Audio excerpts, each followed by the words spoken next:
na po ang kabuuang bilang ng mga presong tumakas mula naman sa North Cotabato District Jail. Diyan po yan sa Kidapawan City kaninang madaling araw.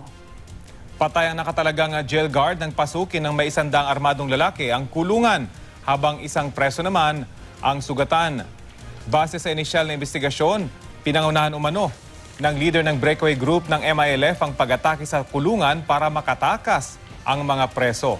Karamihan daw sa mga pumuga ay miyembro naman ng Bangsamoro Islamic Freedom Fighters o BIFF.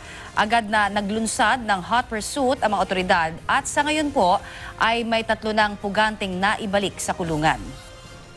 Nagdagdag naman ang Philippine Army ng puwersa sa Kidapawan City habang nagpapatuloy ang pagtugi sa iba pang mga pugante. Ang pangatlong pag-atake na ito sa North Cotabato District Jail ang itinuturing na ring pinakamalaking pagpuga sa kulungan sa North Cotabato. Taong 2000 nang makatakas din ng may 40 preso mula sa nasabing kulungan. 10 lang sa kanila ang nahuli.